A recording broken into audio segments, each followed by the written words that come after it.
ఆవిడ దగ్గర ఉండాలి, ఆవిడ ఏంటంటే మీకు మీ పేరెంట్స్కి చాలా చాకరీ చేశాను నేను, నన్ను పట్టించుకోలేదు వాళ్ళు అని అంటున్నాను. మళ్ళీ చెప్తున్నాను, కాదు, అబద్ధం. ఆ ఇంట్లో కూడా మాకు ఈ సినిమా మొదలైంది ఎప్పుడంటే సంవత్సరం క్రితం అండి, సంవత్సరం కూడా అవ్వలేదు అనుకుంటా. అదే చెప్తున్నానండి, అదే మీరు అంత గట్టిగా ఇది భయం వేసిందండి. సార్ లావణ్య ఎలా పరిచయం సార్ మీకు, ఎక్కడ పరిచయం? నాకు హైదరాబాద్ కాదండి, నాకు నిజంగా వైజాగ్లో ఉన్నప్పుడు నాకు వైజాగ్లో ఉన్నప్పుడు నాకు ఫేస్బుక్లో పరిచయం అండి. హైదరాబాద్ వచ్చింది, సరే వెళ్ళిపోతాం. సో నాకు వైజాగ్లో పరిచయం అండి.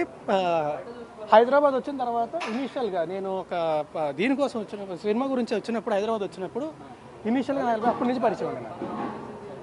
అంటే ముందు నుంచే మీరు పెళ్లి చేసుకుందామని రిలేషన్ స్టార్ట్ చేశారు, లేకపోతే ఫ్రెండ్షిప్గా ఉండి అలా ఒకరికొకరు ఇష్టపడి పెళ్లి చేసుకుందామని అనుకున్నారు? లేదండి, రిలేషన్షిప్ అనేది ఉండేదండి, అప్పట్లో ఉండేదండి, 2-3 years అండి. ఆ తర్వాత లేదండి. బట్ నాకు పెళ్ళి అనే ఉద్దేశం ఎప్పుడూ లేదండి. కాబట్టి మీరు అడిగే విధానం బట్టి ఎక్కడ కూడా భయం వస్తుంది.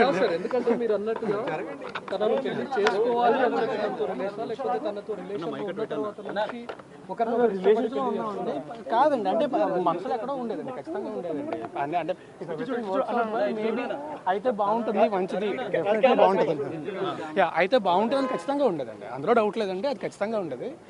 బట్ నేను ఎప్పుడు మాట ఇవ్వడం కానీ, ఇప్పుడు పెళ్లి చేసుకొని ఎప్పుడు జరగలేదండి. అసలు నేను ఎప్పుడు మాట ఇవ్వడం కానీ ఎప్పుడు జరగలేదండి. నేను ఇప్పుడు రిలేషన్లో ఉన్నప్పుడు సార్ మీతో రిలేషన్లో ఉన్నప్పుడు డ్రగ్స్ అలవాటు సార్ మీతో రిలేషన్లో ఉన్నప్పుడు ఎప్పుడైనా మీకు 2-3 ఏళ్ళ తర్వాత స్టార్ట్ అయింది. అంటే ఆమె మీకు కూడా తీసుకొని వచ్చానని చెప్పింది, ఒకసారి చెప్పింది. ఏమంటే నేను నా